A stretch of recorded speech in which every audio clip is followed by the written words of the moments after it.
So first of all, a parable, however. In my teaching at the Mackintosh School, I periodically get asked the question, Brian, what's an urbanist? And I say, well, an urbanist pursues urbanism, which is the pursuit of urbanity. So tautology. But I use John Armstrong's definition of civilization to define urbanity. And Armstrong talks about a collective sense of values, talks about economic and political achievement. He talks about the pursuit of pleasure and happiness, and he talks about a high level of intellectual and artistic achievement and excellence.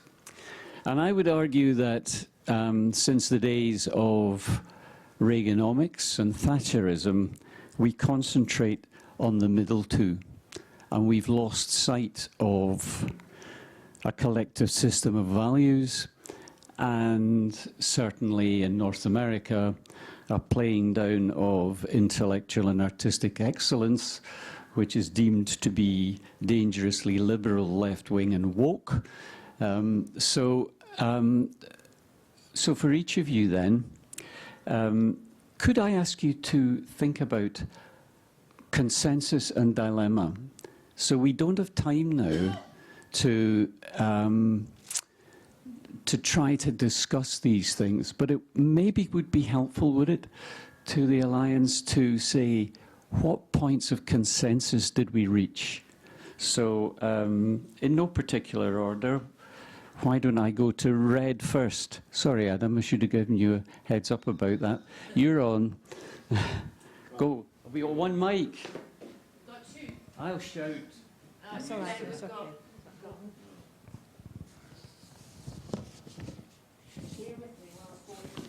No worries. You need to turn one off if you're using it. Right. Or just mute it. Thanks, Brian. You didn't give much of a heads up, but we'll run with it. So what I'm picking up, do you want me to bring together reflection from the Red group with consensus and dilemma as the proposition here? In my group, as you would expect, or the groups that I'm involved in, some of the things which come to the fore are things which are close to my heart currently and very live. So I'm going to run with a thing which runs right through actually all areas of my work, but landscape today is skills. And when I think about skills, I think obviously about the work we're currently doing, but which may not be visible, and who is involved in that, and how can people here be more involved in that. I think about the skills we need now, the traditional or sustainable historic skills that we still need to preserve going forward, and the future skills we need. But I also think of systems and how we influence a system. So the bits we control, the bits we're involved in and engaged in at local, national, whatever level, but also how we can influence and advocate in policy terms, but also effective lobbying terms, something public bodies shouldn't really do so much the lobbying, but advocacy is fine. But how this audience here, the players in the room, can definitely lobby more collectively, which connects to things around communication, I think, and making connections. So the consensus is, I think, skills are absolutely important to the current landscape and the future of our landscape. They're also vital to economics, to economy, and to a whole host of other things. The dilemma we have is that actually we're doing work, not everybody knows about it or on board, that's one dilemma. The other dilemma is that skills is a system with qualifications, with educational funders, with silos of government. How do we break down those? We're actively involved around that, but actually we can go so far as a public body in advocacy for that in policy terms, and the policies say that we should be joining up, but actually somehow it doesn't quite work. And that's where you need other voices operating at all different levels, talking to elected officials or through different other routes in, to say this is really important to us. It's important for this reason. It's affecting your constituents, or it's affecting in some other level something which is important to you as well as an individual with influence. So let's get on board with that. Okay, thank you very much. Now, other tables, no, hang on. Unless you've got something to add, or you've got a point of dilemma, we haven't got time for everybody to speak, so off you go, Gillian. You're yellow, I think. I'm yellow and I'm going to be very, very quick. And I'm going to say the point of bringing together is everybody's got stories to tell about the places and the spaces, and I'm going to remind you about this. And if you haven't, please take a postcard, and there's ways of getting them back. But there's ways of capturing. The dilemma is we don't capture the stories. We really don't capture the stories well, and then we don't value the stories because we can't count them. And we don't know how to measure the impact of the stories. So what we were doing today was telling each other a lot of stories. And there's methods and ways of capturing those. James is I'm doing good, James, aren't I?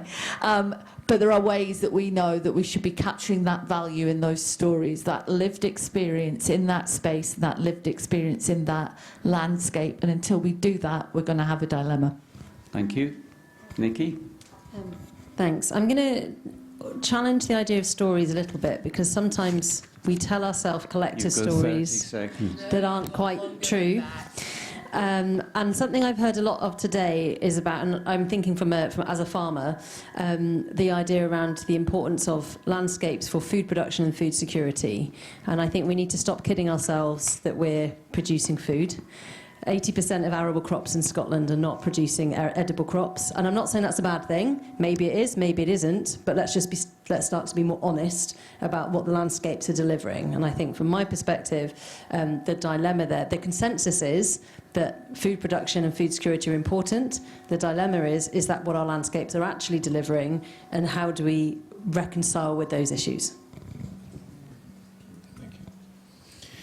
And we talked about, yeah, sorry, we were in the blues, but it was quite a happy discussion. I think there were a lot of it was around about who's the landscape for, and there were concerns around sort of knowledge and agency to deliver. And going back to the American analogy, and go back a bit further in history, there's a kind of tension between what can you do for your landscape and what can your landscape do for you, and actually the two are paired, and having a local knowledge and agency around that, and a knowledge and a plan locally, can deliver big things nationally.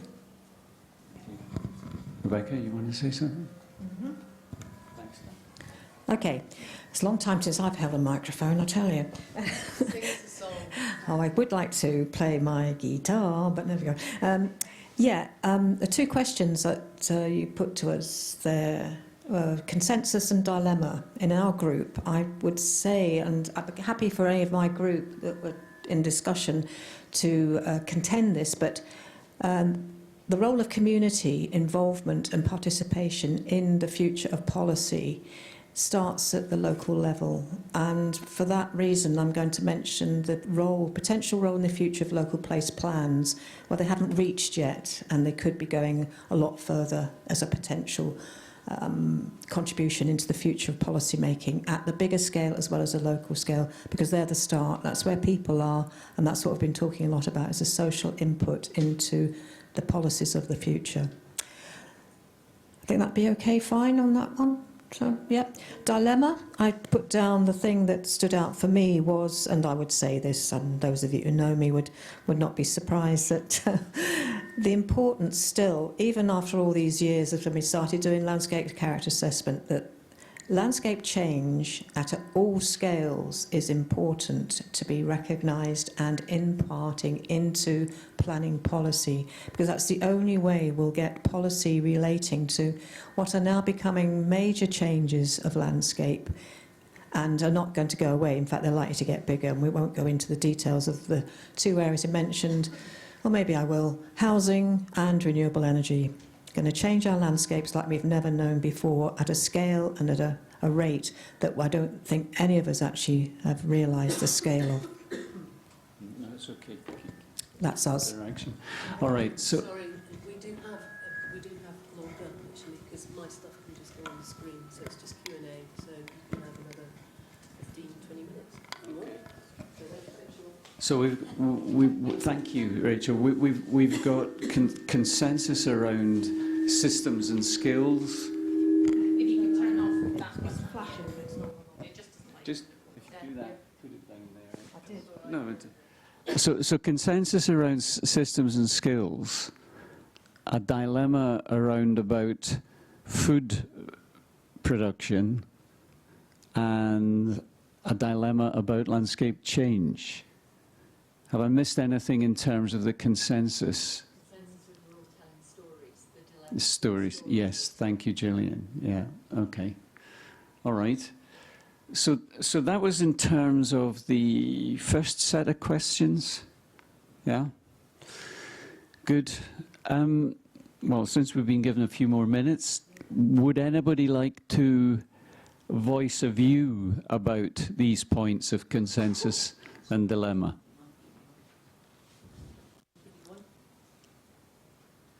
Or ask a question, or say.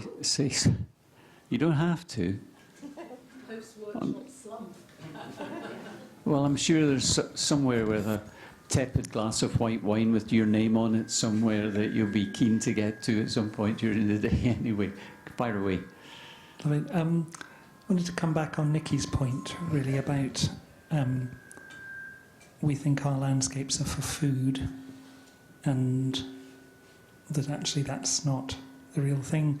Do you have, from the work that you've been doing, do you have any sense of where it goes and how to get there?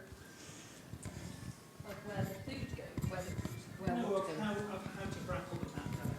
Yeah, I think the dilemma is not necessarily about how the land is used, it's about how we understand the land is used. I'm not necessarily going to say that we shouldn't be producing huge amounts of whiskey. I quite like whiskey, and it has a significant contribution to the economy. The issue is that we pretend that it's food security, and it isn't. You know, and we saw this, the risk of going off on one about agriculture policy. We saw this after Russia invaded Ukraine. There was a requirement, there was a request by farming organisations to allow farmers to plough up margins and grow more crops so that we could be food secure. No one was going to grow bread wheat. They were going to grow barley. So this, we conflate these ideas of production and consumption as being equal, and they're not. So I don't, it isn't. I don't think it is for me to say that we should or shouldn't be producing certain things in our landscapes. But my kind of the thing that I find really problematic is there's a lack of acceptance that it isn't just food, and huge fields of wheat that are grown to produce alcohol hand gel. That has a valid role in our society. We need that. We particularly needed it during COVID, but the pretense that it's food is I think, problematic. And just having more understanding of that, I think, is key. And I think it would also help people to understand why some of our upland and grass growing areas are particularly suitable for ruminant agriculture, for example. So I think, there's lots of tensions around that, and I don't want to go off on a lecture about food necessarily, because there's a risk that I will hand that over to someone else. It's very important, though. Extremely important. Okay, there's this saying, never give a man from Glasgow a microphone. But could I ask us to move on then to consensus and dilemmas around about the action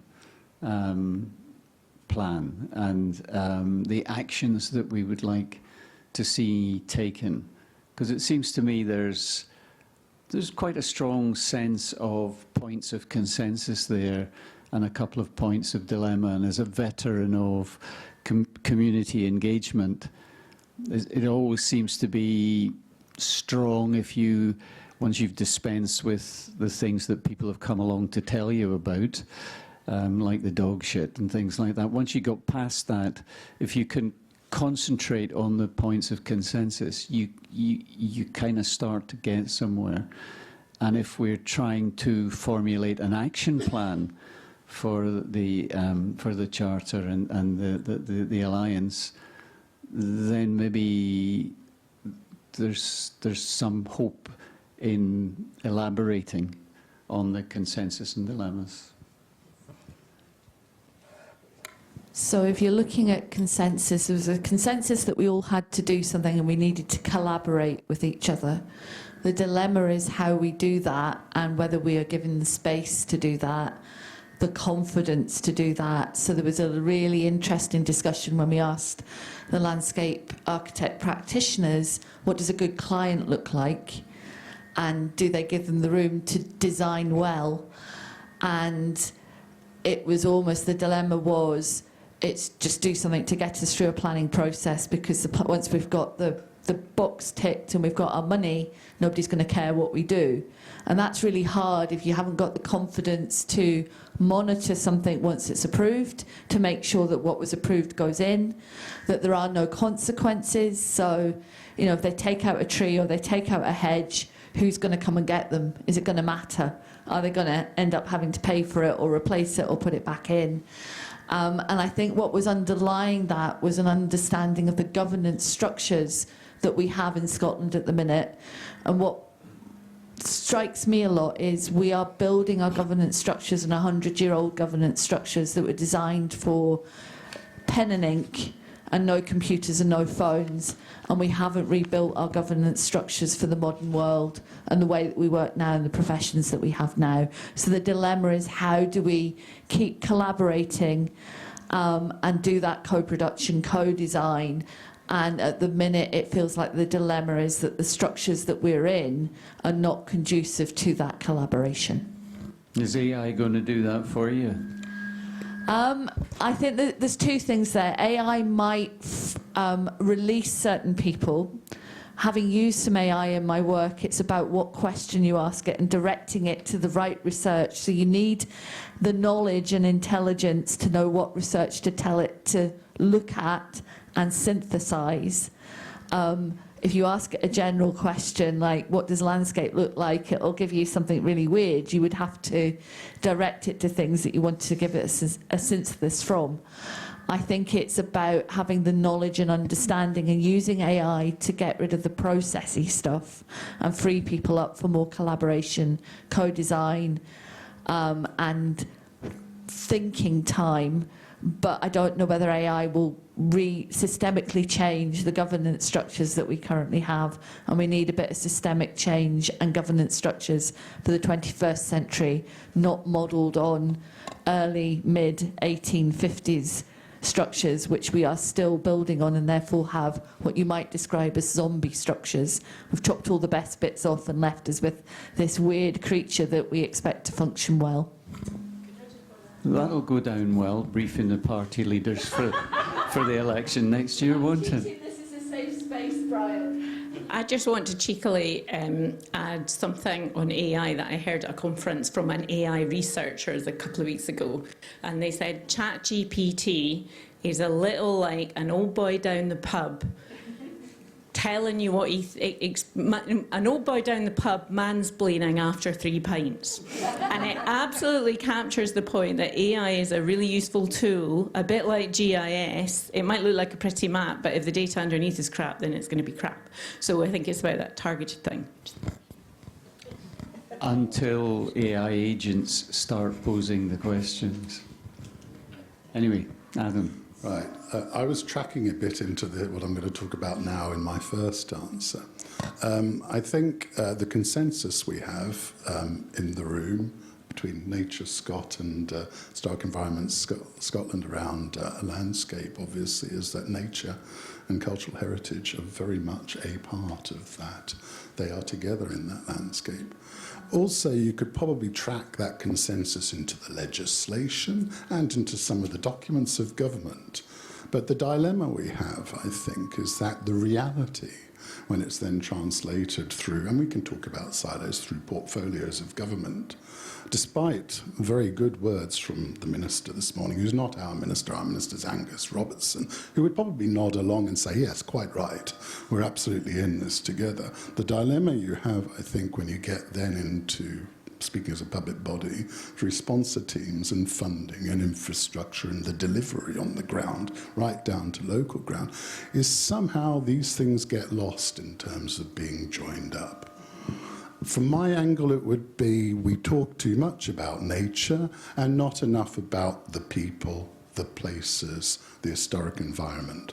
But you could come at it at another angle. You could talk about tourism. We don't talk about nature, or we don't talk about cultural heritage's importance to tourism in this country. It's just there. Of course, they'll nod along and say it's a reason people come to Scotland, spend lots of money, but they won't factor that in. And when it comes to the point of influence, hospitality and other parts of industry will have a much stronger influence into the tourism portfolio of government than we will, even though we're absolutely vital in culture and natural environment in the round.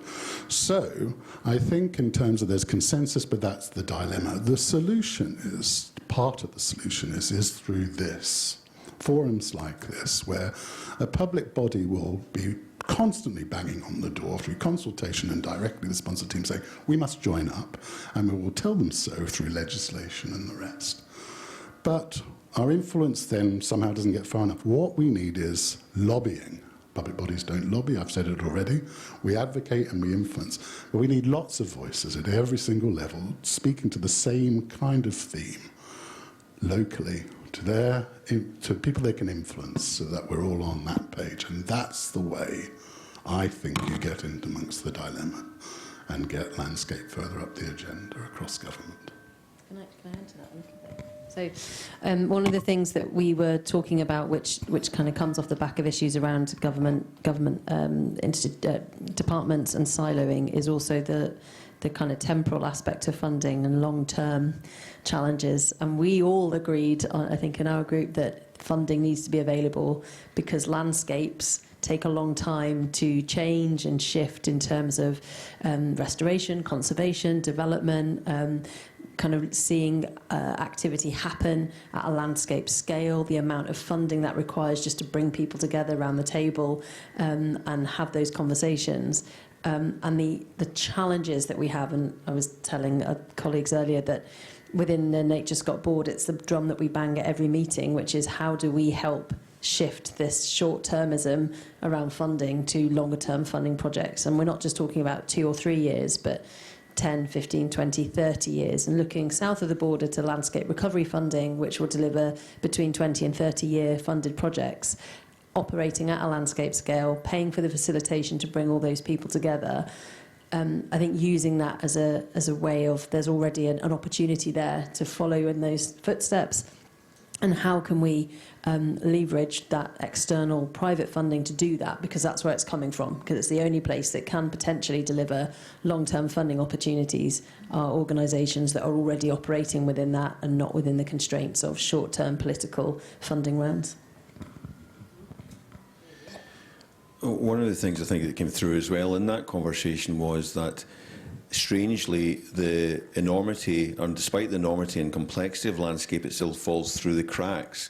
And one of the things we came to, what actions we could take. It was what would almost be the optimal scale of community of landscape to undertake the ownership of the deliverable scale of actions that are required. So that there may be national policy, but as it was alluded to, perhaps a kind of landscape element on a place plan scale or collaborative communities around a landscape might be a more appropriate way of delivering. So this idea of, going back to the first point about agency, who owns this, who's it for, and who will benefit from it. And it also touches upon, I think, the issue about, what are landscapes for? It's not food production, but it's almost like it's the complexity of the potential of a landscape to do so many things that are required for a sustainable community and population, as opposed to just a single issue. It's the complexity of that. So we need to, landscape can embrace the complexity of these issues and possibilities if there's a correct scale of community to own that and run with it and advocate for it and have a plan to show people and get back support for.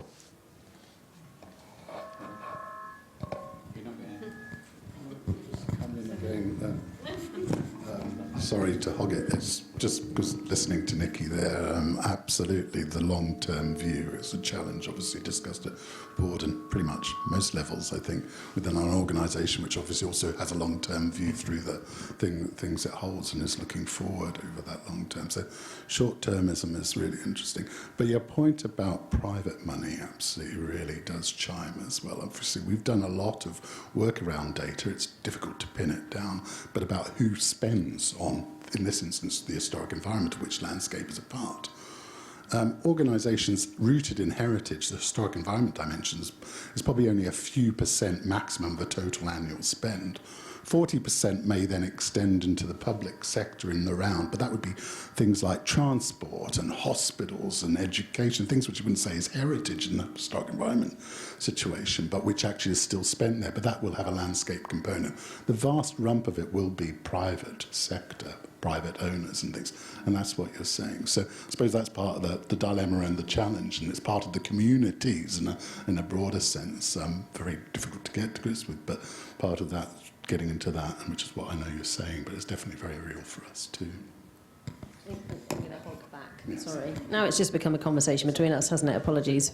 But there is that challenge about also the ethical dimension of that finance and how then the community who live or operate or work within or enjoy those landscapes, do they have a say in who's funding that? And that's, you know, a massive challenge. Are we okay with, as a community, accepting money from business A to pay for something that we think is really important? Are we okay with the governance structures that are in place to check that money isn't kind of, I don't know, has ethical connotations about how it's been raised, whatever that may be? And what if some of the people in the community agree it's a good thing and others don't? And I think that comes back to that point about how do we make good decisions? I think that came through in, maybe in your group, that it's not just about, and that's what kind of the issue is governance, isn't it? In transition, in transformation, it's not just about how you bring people together to have conversations to either to reach consensus. It's then how do you make the right decision, and the willingness to make the wrong decision, but at least make a decision, and for communities to back themselves and to recognise that our landscapes are pretty resilient and will probably come back from it. But again, it's going to take time. Go that way.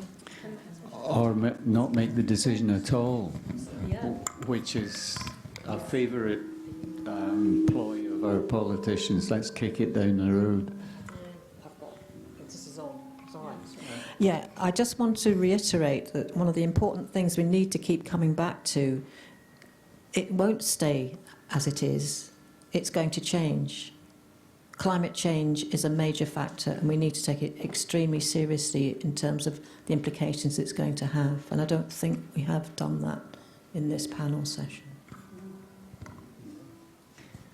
I think there's something about the rate of change. So climate change used to be measured in hundreds of years. Demographic change is measured in generations. And technological change is measured on every new technology and an explosive degree of change that slows down. And the interaction between demographics, technology and climate is where we find ourselves, and how we configure ourselves to try to deal with all of this. Shall we open it up? Anybody feel motivated? There's a tiny summing up at the end that will take a minute, but if there's any questions from the floor.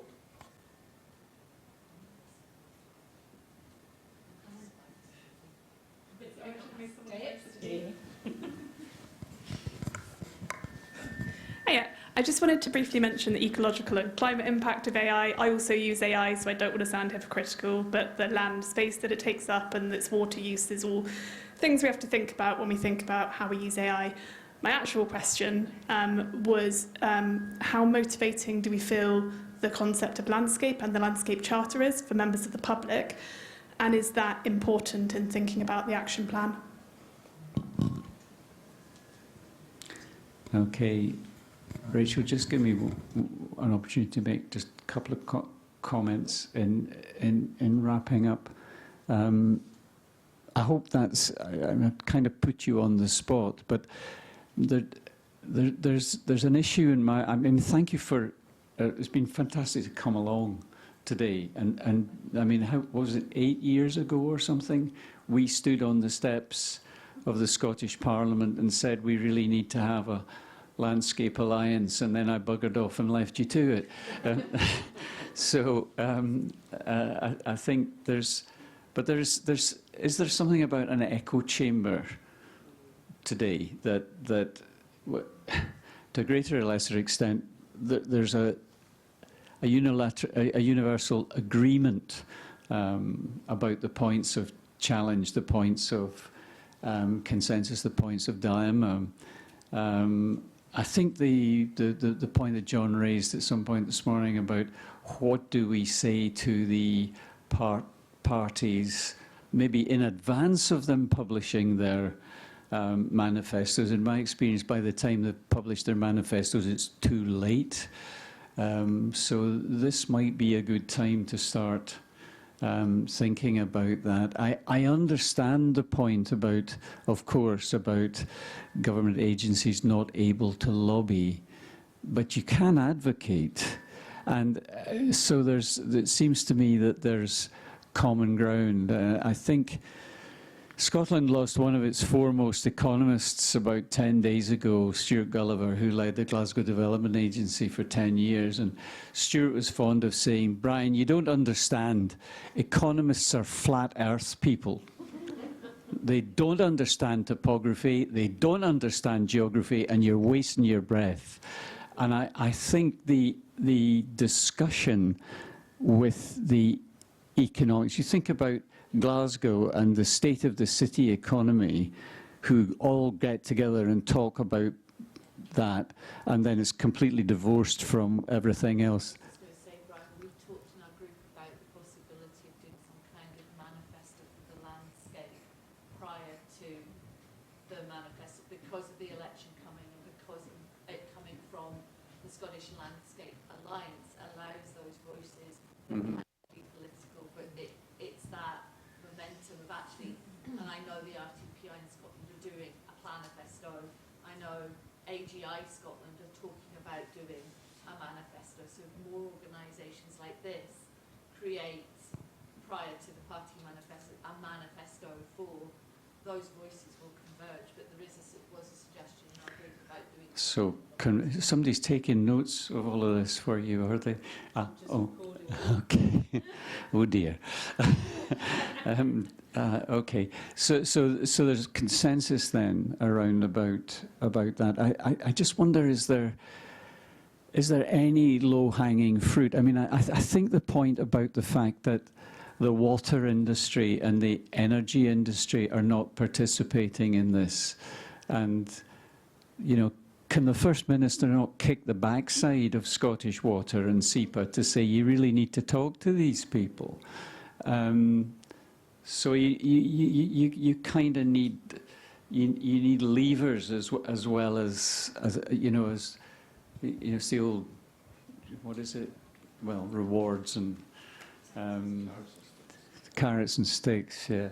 So, Maybe a way around that of getting to the academic community that deal with water and energy, that going circumventing and going in towards, because a lot of Scottish Water and SEPA are working with the academic researchers as well. So maybe, Rachel, it's getting at the academics who are researching water and researching environment and pulling them in, and then that may well pull in the SEPA's discussion. Do you think there's something else that needs to be done before a manifesto?